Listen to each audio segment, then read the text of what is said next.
우리가 살다 보면 누군가에게 심한 말을 들을 때가 있습니다. 그게 내가 잘못해서일 수도 있고, 때로는 내가 잘못한 게 아닌데 억울하게 심한 말을 들을 때가 있어요. 또 그 말을 하는 사람이 잘 아는 사람일 수 있고, 안 좋은 일로 엮인 잘 모르는 사람일 수 있어요.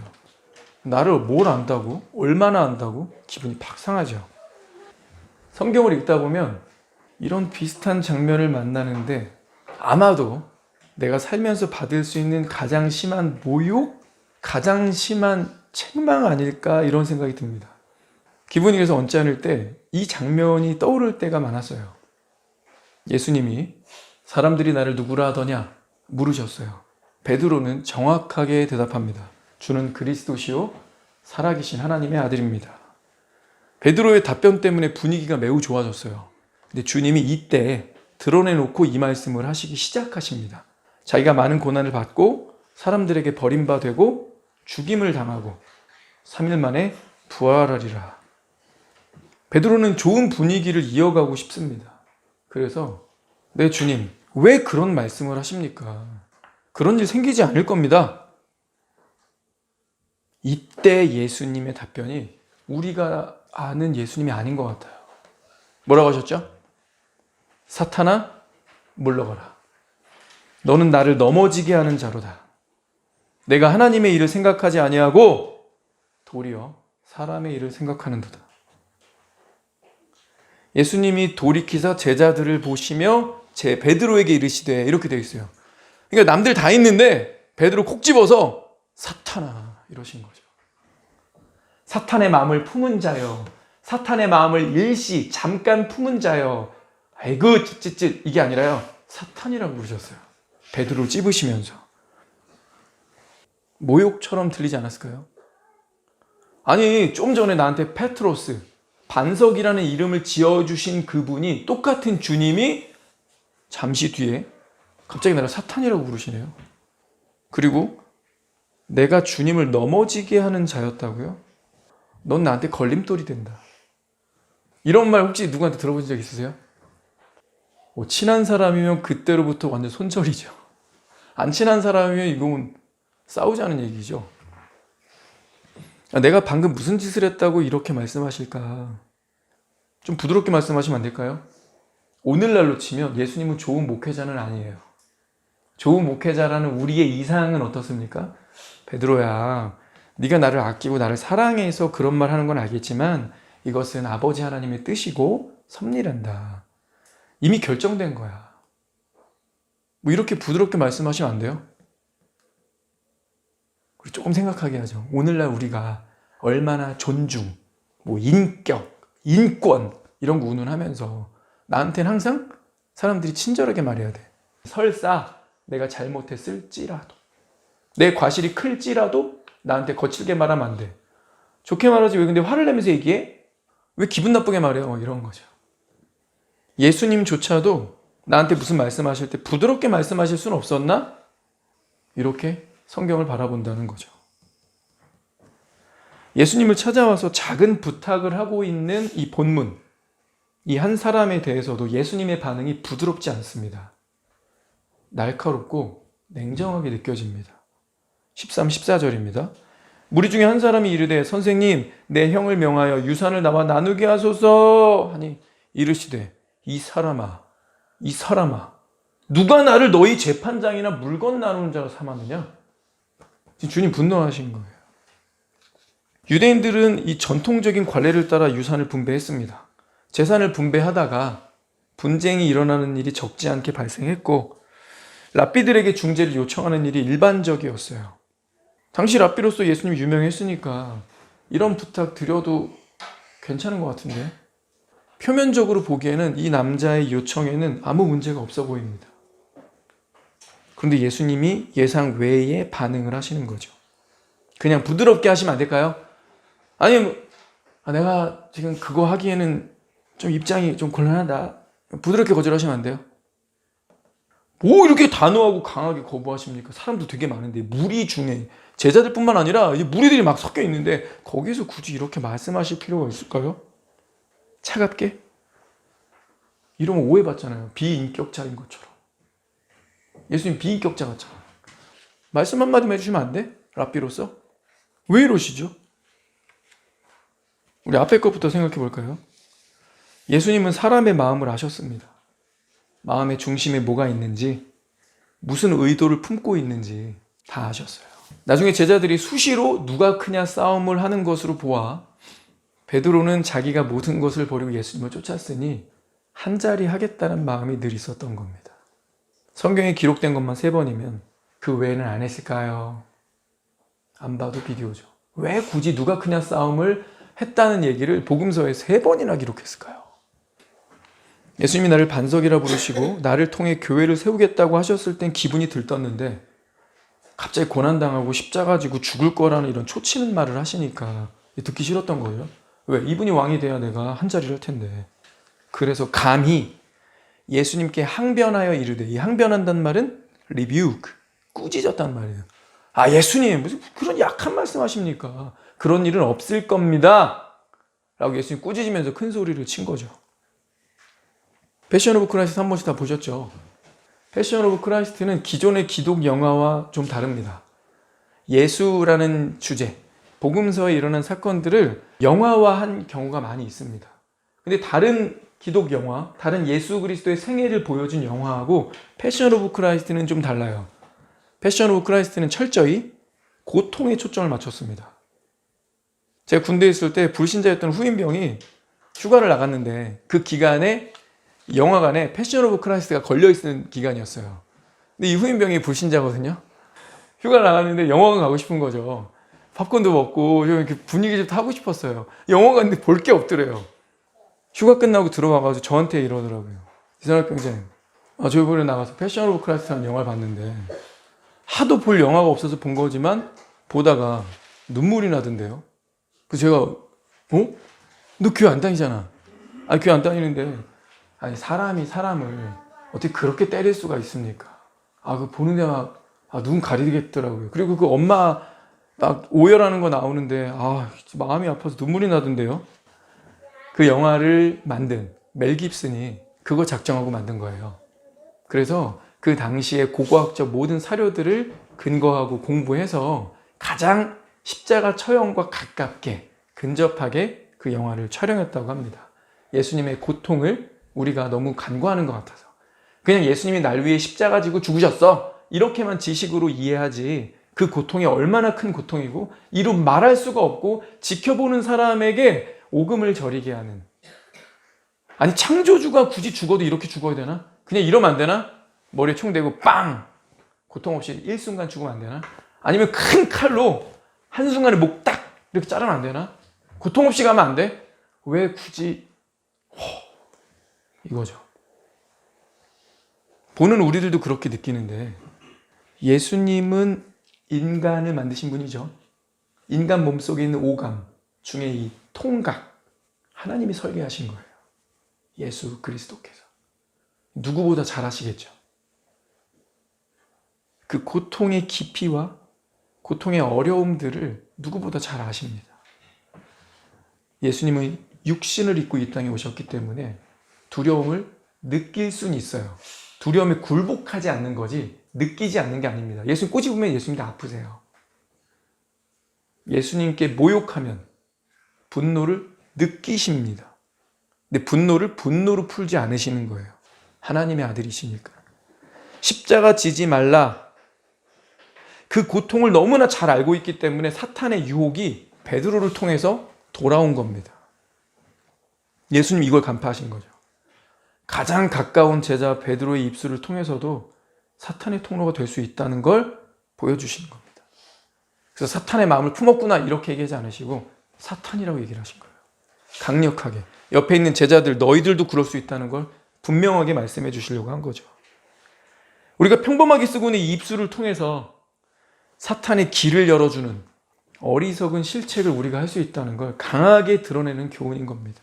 그래서 부드럽게 말씀하실 수도 있었는데 이렇게 단호하고 강하게 말씀하신 것은 듣고 있던 제자들 그리고 이 성경을 읽을 후세대인 우리들에게도 십자가 죽음을 분명하게 전하고자 하신 것입니다. 마찬가지로 오늘 이 본문에서 나온 예수님의 답변을 생각해 볼 때 이 남자 정당한 목 이상을 원하거나 유산을 당장 가지려고 했다는 것을 추측할 수 있습니다. 누군가 말했듯이 유산 앞에서 사람들은 늑대가 됩니다. 사람들이 예수님을 보면서 영적인 면에 관심이 없었다는 거죠. 그저 지혜롭고 능력 있는 랍비 정도로 여겨서 형한테 명령해서 재산을 좀 나한테 줄 수 있도록 예수님을 이용하는 데만 관심이 있었을 뿐입니다. 질문은 한 사람이 했는데 이 한 사람의 질문을 통해서 예수님은 자신을 따르는 모든 자들에게, 그죠? 15절에 그들에게 이르시되 그러죠. 그에게 이르신 게 아니에요. 이거 이 사람만의 이야기가 아니라는 겁니다. 우리 이야기라는 거예요. 탐심이. 우리도 예수님을 이용하려고 하는 마음을 가질 수 있다는 겁니다. 나를 따른다고 하는데 나를 따른다면 탐심을 물리치고 경계하라는 겁니다. 왜냐하면 예수님을 따르는 것의 목적은 영생을 목적으로 한 것입니다. 소유의 문제로부터, 탐욕의 문제로부터 자유해져야 하는 것인데 몸은 따르고 있지만, 귀는 열고 내 말을 듣고 있지만 마음은, 생각은 온통 다른 데가 있구나. 너는 유산의 마음을 다 뺏겼구나. 네 마음이 형에 대한 분노로 가득하구나. 그렇게 해서는 나를 따를 수 없다. 이렇게 물으시는 거예요. 너에게 나는 재산 분배자야? 주님이 아니고? 너에게 나는 재산을 분배하는 권위자일 뿐이야? 너의 전부가 아니고? 만약 이 사람이 굶어 죽게 생겼다면 예수님 분명 개입하셨을 겁니다. 그러나 네가 만약 나를 재산 분배자 정도로 여긴다면, 너의 주님이 아니라면 너는 나를 통해서 얻을 수 있는, 나만을 통해서 얻을 수 있는 가장 소중한 것을 얻지 못한다. 그렇죠. 상대를 이용해 먹을 생각만 하고 있는데 이 사람에게서 가장 중요한 것을 내가 얻을 수 있을까요? 이 사람이 나를 안다면, 그런 나의 본심을 알고 있다면 안 되는 거예요. 예수님 이렇게 말씀하시는 거예요. 나를 사용하려고 하지 말고 나를 사랑하라. 사랑하지도 않으면서 예수님을 이용하려는 마음, 이 사람만의 이야기가 아니죠. 예수님만 이용합니까? 예수님을 따르는 공동체에 들어와서 그분을 따르는 사람들까지 이용하려는 마음이 있는 것 같아요. 아까 패션 오브 크라이스트 보면서 눈물 흘렸다는 그 불신자 후임병, 저한테 이런 얘기도 했습니다.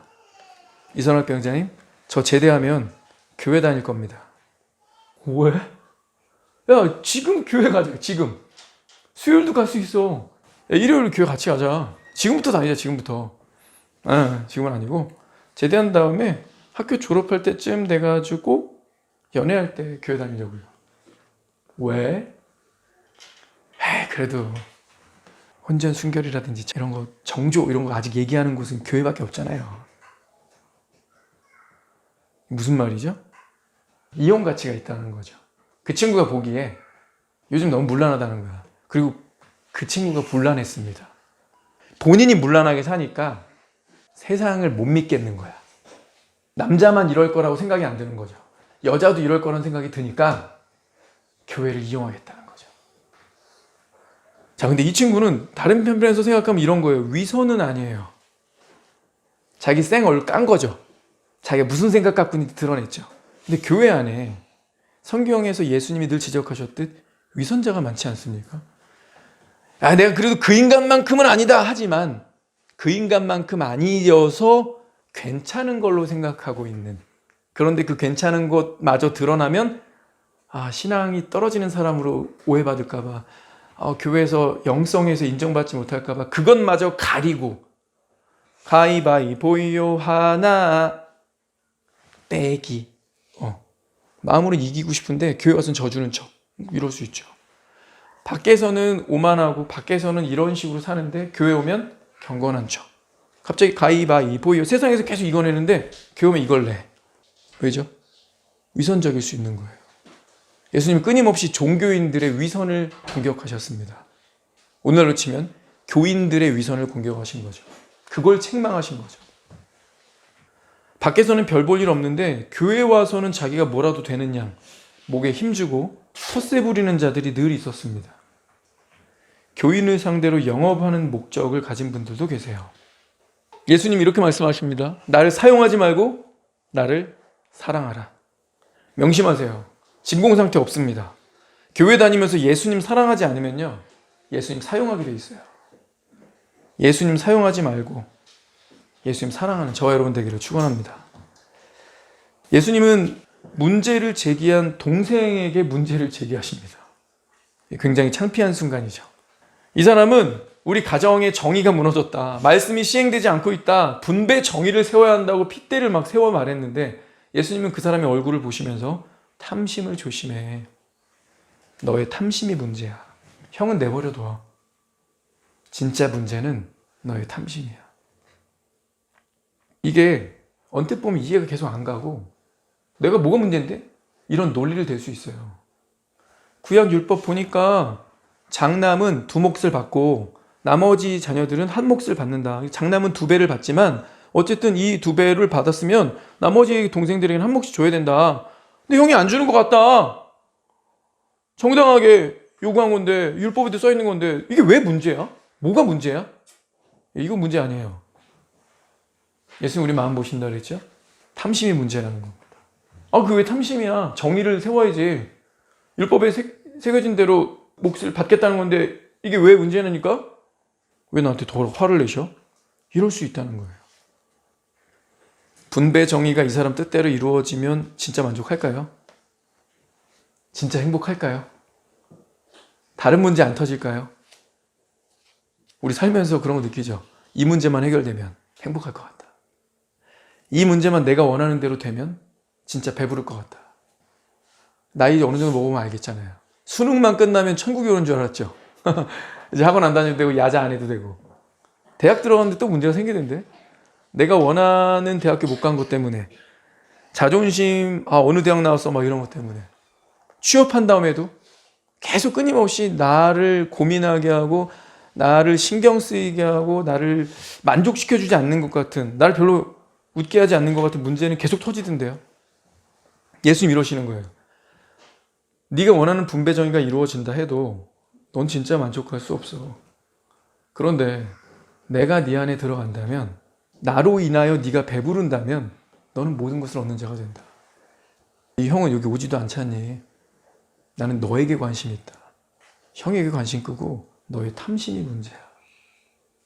형 얘기하려고 하지 말고 마치 의로운 양, 정의를 세우고자 하는 양, 논리를 세우면서 거창하게 얘기하지 말고 네 문제부터 보자. 그리고 이 문제는 너만이 아니라 듣고 있는 여러분들 다, 12제자 포함 무리들 다 모두에게 있는 탐심을 예수님이 끄집어내시는 거죠. 그래서 이렇게 책망하신 거예요. 이렇게 예수님이 말씀하시는 거 보면 동생은 한 푼도 못 받은 게 아니라, 예를 들면 내가 300만 원 받아야 되는데 290만 원만 받은 거야. 10만 원 어떻게든 받아야 돼. 왜? 2대1, 2몫이니까 한 몫은 분명히 300인데 형이 290만 줬어. 이거 분명히 10만 원 받아내야 돼. 제가 작은 액수 부른 거죠. 유산이라면 이게 몇 천만 원일 수 있습니다. 정확하게 2대1로 나눠야 되는데 형이 어디 뒤로 감춘 것 같아. 그러니 정확한 세무조사 들어가 봅시다. 분배 정의를 이룹시다. 뭐예요? 한 푼이라도 더 챙겨야겠다는 탐심인 거죠. 그들에게 이르시되 삼가 모든 탐심을 물리치라. 사람의 생명이 그 소유에 넉넉한 데 있지 아니하니라.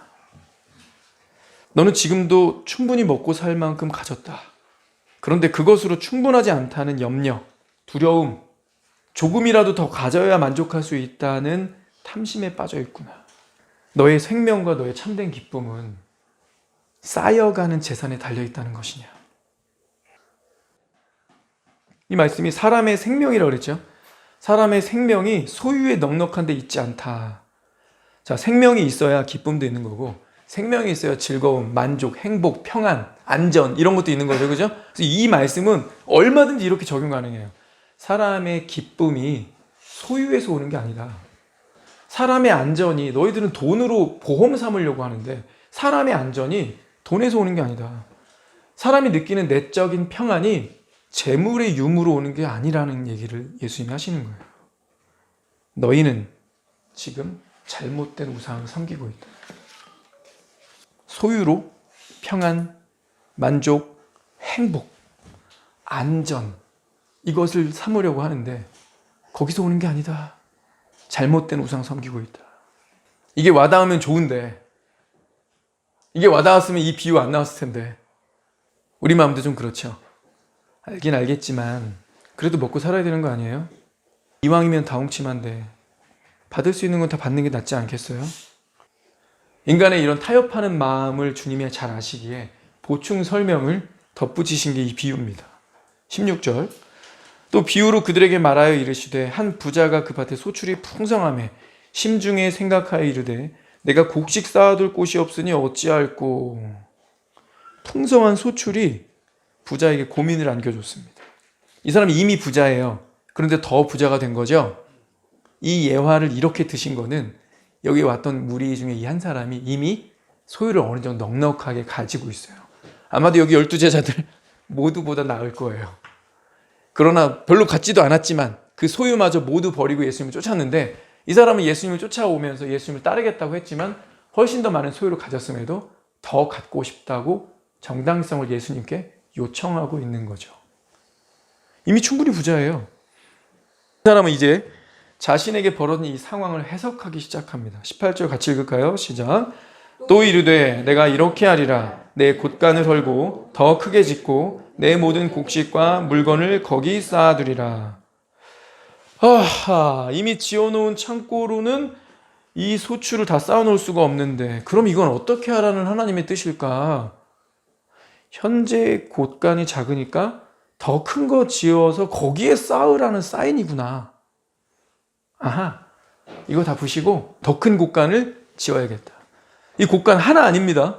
이 곳간이라고 표현된 게 복수예요. 이 사람 곳간이 여러 개 있는 거예요. 근데 그거 전부 헐고 새로운 곳간을 여러 개 근데 더 크게 짓고 이 풍년에 들었던 소출을 다 거기에 저장하겠다는 거죠. 19절, 내가 내 영혼에게 이르되 내 영혼아 여러 해 쓸 물건을 많이 쌓아두었으니 평안히 쉬고 먹고 마시고 즐거워하자 하리라. 이거 직역하면 이렇습니다. 너는 쉬어라, 너는 먹어라, 너는 마셔라, 너는 기뻐하라.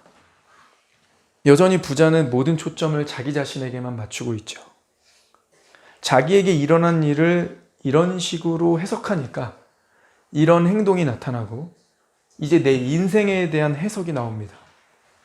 뭐예요? 내 인생은 이제 부족함이 없구나. 편안히 먹고 쉬고 즐기기만 하면 되겠구나. 자기에게 일어난 풍성한 은혜에 대한 해석을 이렇게 하니까 이렇게 해석한 대로 창고를 부시고 창고를 크게 짓고 누구에게도 나누지 않고 다 자기만을 위해서 쌓아놓죠. 그렇게 하고 나니까 이걸 보면서 자기 인생을 해석하는 거예요. 이 정도면 이제 놀고 먹어도 되겠네. 이 사람에게 무슨 잘못이 있습니까?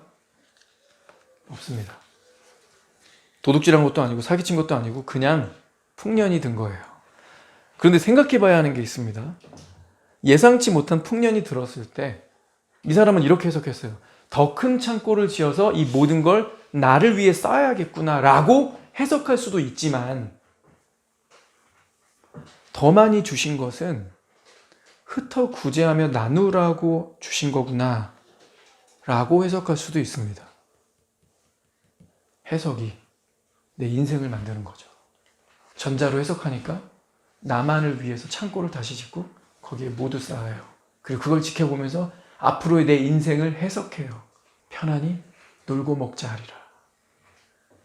그런데 만약 다르게 해석했다면 어땠을까요? 이 사람이 자기 인생에 대한 해석과 신앙이 어떤 건지 한번 정리를 해볼게요. 이 사람이 이렇게 해석합니다.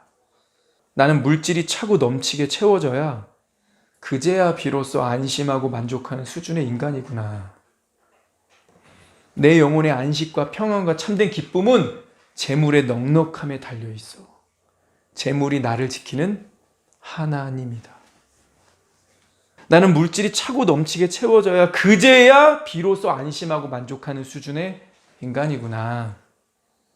내 영혼의 안식과 평안과 참된 기쁨은 재물의 넉넉함에 달려있어. 재물이 나를 안전하게 지켜주는 하나님이다. 이 사람이 하나님을 모르는 사람일까요? 아닙니다. 왜냐하면 예수님 당시에 부자는 100이면 100 다 하나님 믿는 사람이었어요.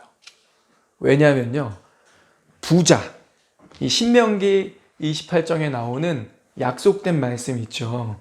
너희가 하나님 말씀에 순종하면 복을 줄 것이다. 들어가도 복을 받고 나와도 복을 받고 떡 반죽 그릇이 복을 받고 네 집 안에 있어도 성읍 안에 있어도 밭에 나가도 복을 받고 가는 곳마다 복을 받으리라. 이 말씀을 자기식대로 해석을 해서 부자가 됐다는 건 내가 하나님 말씀을 잘 들어서 하나님이 내게 복을 주신 거야. 그래서 나는 부자가 된 거고 하나님의 인정도 받고 있는 거야. 이렇게 해석을 했거든요. 그래서 이 사람들은 나누지 않고 쌓기에 온 관심을 가졌습니다. 교회 다닌 사람이에요. 하나님 알아요. 근데 실제 삶은 하나님의 이름을 열심히 부르고 있지만 재물이 자기 하나님이 되고 그것을 하나님은 우리에게 고발하고 계신 겁니다. 우리 모두의 이야기이기 때문이죠. 다시 말하지만 이 부자는 도덕적, 사회적 문제가 없습니다. 불법을 행한 것도 아니에요. 다만 더 안전하고 싶었을 뿐이에요. 지금도 많지만 더 많이 쌓아야 비로소 안전하다고 느낄 거라고 생각했을 뿐이에요. 이 부자는 우리입니다. 나입니다. 우리가 다 그렇게 살고 있지 않아요? 더 많이 가지면, 더 많이 쌓으면 더 안전할 거라고, 더 안정감을 누릴 수 있을 거라고 생각하지 않습니까? 하나님만이 주실 수 있는 것을 재물에 갖다 쏟아붓고 있는 겁니다. 안전은 오직 하나님만이 주실 수 있는 거예요. 더 많이 쌓일수록 더 안전하다. 이게 무슨 뜻이에요? 재물이 점점 나의 하나님이 되어간다는 말이죠. 수많은 곡식을 저장할 창고를 짓는 데는 심혈을 기울여도 그것으로 가난한 이들을 위해 나누는 일에는 전혀 관심이 없습니다. 그런 사람에게 하나님이 거할 자리는 없죠. 전 결혼한 사람입니다. 제 모든 사랑의 안정감은 제 아내로부터 와야 합니다. 그런가요? 그런데 제가 이 사랑의 안정감을 다른 사람에게 온다라고 생각하면, 그리고 다른 사람이 많을수록 더 사랑의 안정감을 얻을 수 있다라고 한다면 이미 아내와 관계는 깨진 거죠. 하나님 지금 이 얘기하시는 거예요. 이 사람의 첫 번째 문제는 하나님만이 주실 수 있는 안전, 하나님만이 주실 수 있는 평안, 하나님만 주실 수 있는 참된 기쁨을 재물에게 구걸했다는 거죠. 재물이 하나님의 자리를 차지하게 만든 겁니다. 하나님께 대한 모독이죠. 둘째, 우리는 재물을 쌓아야만 안전하고 기쁠 수 있는 그런 존재로 지음받지 않았습니다. 우린 가난해도 고결할 수 있습니다. 우린 가난해도 내 중심이 깨끗할 수 있는 거예요. 있으면 당당하고 없으면 깨갱하고. 하나님은 우리를 그런 초라한 존재로 짓지 않으셨습니다. 재물이 넉넉해야만 내가 안전하고 평안히 쉴 수 있겠구나, 이렇게 생각하는 것은 내 영혼에 대한 모독입니다. 물론 우리에게 그런 연약함이 있지만 믿음으로 선언하고 그것에 끌려가지 않도록 내 자신을 지켜야 된다는 겁니다. 이 사람의 잘못 세 번째는 혼자 움켜쥐므로써 그의 나눔을 고통 중에 기다리고 있는 이웃들을 멸시한 겁니다. 이 사람의 삶의 자세는 물질에 의존하고 물질로 말미암아 쾌락을 즐기는 것일 뿐 가난한 이웃에 대한 관심, 자기에게 풍성한 소출을 주신 하나님께 대한 감사, 이런 거 전혀 보이지 않습니다. 이 본문에 나라는 표현이 무려 12번이나 반복됩니다. 부자는 관심이 오직 자기 자신에만 집중되어 있다는 거죠. 탐욕이란 나에게만 관심을 집중되어 있는 상태를 말합니다. 그것은 하나님께 대한 모독이고 이웃과의 관계를 해치고 결국 자기 영혼도 파괴합니다. 이 사람이 자기 멋대로 계획 세우면서 좋아할 때 단 한마디의 말씀으로 그의 계획을 수포로 돌아가게 만드십니다. 갑자기 하나님은 이르시되, 이런 말이 들려와요. 주님은 곡식, 돈, 재산 이런 거 요구하지 않으셨습니다. 이 사람의 영혼을 요구하셨어요. 우리말 번역에서는 너를 지칭하는 인칭 대명사가 조금 빠졌는데 이거 제대로 번역하면 이렇습니다. 너 어리석은 자여, 오늘 밤 네 영혼을 너에게서 도로 찾으리니 내가 준비한 것이 누구의 것이 되겠느냐. 네가 자꾸 내거 내가래매. 그래, 너 말이야. 너 다른 사람 아니라 너의 영혼을 오늘 찾을 거야. 돈 필요 없어. 너의 영혼을 찾을 거야. 그럼 네가 이렇게 계획하고 쌓아놨던 거 누구 거 될까? 어리석은 자요. 여기 어리석은 자라는 단어는요, 문자적으로는 아무 생각이 없는 이란 뜻입니다. 우리 삶에 당면할 문제 있죠. 100이면 100 모든 사람이 겪게 될 문제 있죠. 영국에서 가장 중요한 극작가로 꼽히는 이름 몇 번 들어보셨을 거예요. 조지 버나드 쇼는 이렇게 말했습니다. 죽음에 관한 통계는 아주 인상적이다. 한 명 중에 한 명이 죽는다. 와, 극작가라서 이제 표현을 되게 인상적이게 하는 것 같아요. 죽음에 관한 통계는 참 인상적인데 2명 중에 1명 죽는 게 아니라 100명 중에 1명 죽는 게 아니라 1명 중에 1명이 죽는다. 100% 모든 사람이 죽는다. 이게 재미없잖아, 이런 표현. 1명 중에 1명이 죽는다. 고로 나는 반드시 죽는다. 이 어리석은 사람의 모든 계획에는요, 모든 사람이 직면하는 죽음이 빠져 있었습니다. 무엇이 어리석은 거예요? 하나님이 말씀하십니다. 21절 다 같이 읽겠습니다. 자기를 위하여 재물을 쌓아두고 하나님께 대하여는 부여하지 못한 자가 이와 같으니라. 나의 안전을 담보할 수 있는 게 하나님이 아니라 돈이라고 믿었던 거죠. 얼마나 위선자입니까? 자기 부자니까 하나님이 내게 복 주셔서 내가 하나님 말씀 순종 잘해서 내가 이렇게 얻은 거다.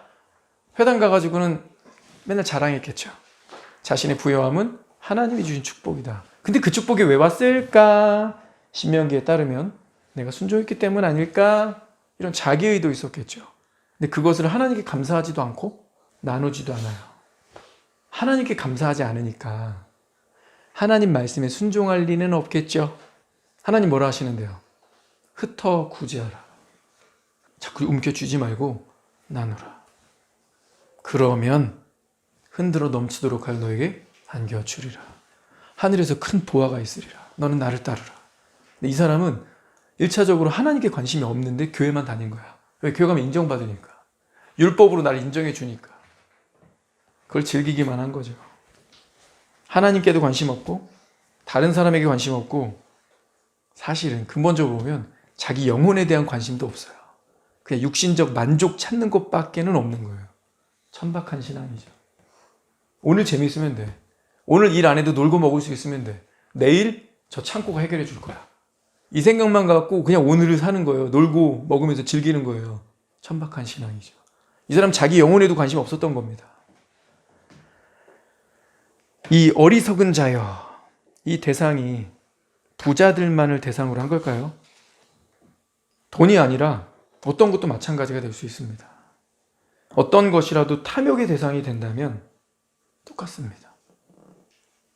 권력 어떻습니까? 많은 사람들이 이거 한번 쥐어보려고. 인기에 목매는 사람은 어떻습니까? 요즘 좋아요, 구독 눌러달라고 막 맨날 호소하죠.